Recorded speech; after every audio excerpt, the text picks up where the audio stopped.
সুপ্রিয় দর্শক, আপনারা দেখছেন ভয়েস অফ ক্যালকাটার পরিবেশনা। সুপ্রিয় দর্শক, বিএমএসটেক সামিটের সাইডলাইনে ভারতের প্রধানমন্ত্রী নরেন্দ্র মোদীর সঙ্গে ইউনুসের সৌজন্য বৈঠক হওয়ার জল্পনাটি সত্যি হলো। এত কিছুর পরেও বাংলাদেশের ধ্বংসের নায়ক ইউনুসের সাথে শেষ পর্যন্ত ভারতের প্রধানমন্ত্রী মোদীর বৈঠক হলো। বৃহস্পতিবার প্রধানমন্ত্রী নরেন্দ্র মোদী সম্মেলনে যোগ দিতে ব্যাংকক পৌঁছান। থাই সরকার অভ্যর্থনা গার্ড অব অনার দিয়ে বরণ করে নেয় মোদীকে। এদিন থাইল্যান্ডের প্রধানমন্ত্রী দেয়া বিশেষ ভোজে যোগ দেন বিএমএসটেকের সদস্যভুক্ত দেশগুলোর প্রধানরা। জন্য ইউনিটে ধন্য তা বোঝাতে দুই নেতার পাশাপাশি বসার ছবি সামাজিক যোগাযোগ মাধ্যমে পোস্ট করেছেন তদারকি সরকারের প্রধান উপদেষ্টার প্রেস সচিব তথা হিজবুত তাহরির শীর্ষ নেতা শফিকুল আলম। বিশেষ এই ঐশ্বর্যে নরেন্দ্র মোদী ও ইউনুস পাশাপাশি বসলেও তাদের একে অপরের সাথে কোনো কথা হয়নি, এমনকি ভিডিও তাকায়নি নরেন্দ্র মোদী ইউনুসের পানে। ভিডিও চিত্র ও আলোকচিত্র দেখে তো সেটাই মনে হলো পর্যবেক্ষক মহলের কাছে। কিন্তু ধরতে ইউনুস তার প্রচেষ্টা ছাড়েনি, বৈঠক তিনি করবেনই। শেষ পর্যন্ত ইউনুস ও তার কূটনৈতিক টিম সফল হলো। শুক্রবার সেই বহুদিনের প্রতীক্ষিত আশাটি পূরণ হলো ইউনুসের। এতে মোদি বা ভারতের কী লাভ বা লোকসান হলো তা বিচারিত বিষয়, কিন্তু ইউনুস অত্যন্ত খুশি।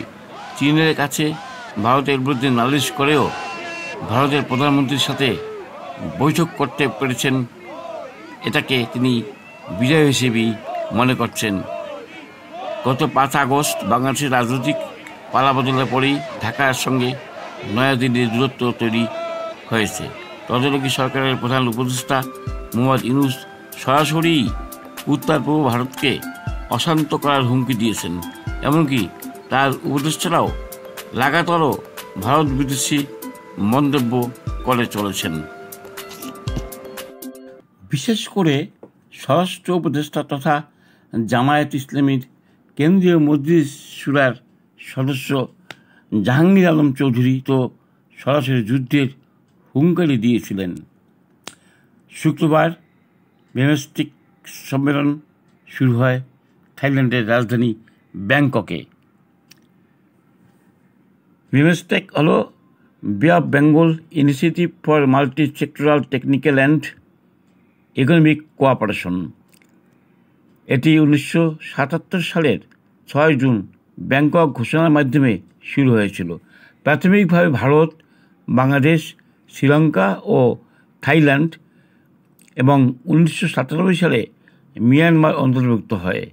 পারস্পরিক অর্থনৈতিক সহযোগিতা ও উন্নয়নের লক্ষ্যে এই জোট 7টি স্তম্ভের অধীনে, অর্থাৎ কৃষি ও খাদ্য নিরাপত্তা, সংযোগ, পরিবেশ ও জলবায়ু পরিবর্তন, মানুষের যোগাযোগ, বিজ্ঞান, প্রযুক্তি ও উদ্ভাবন, নিরাপত্তা এবং বাণিজ্য, বিনিয়োগ ও উন্নয়নের লক্ষ্যে একে অপরকে সহযোগিতা করবে।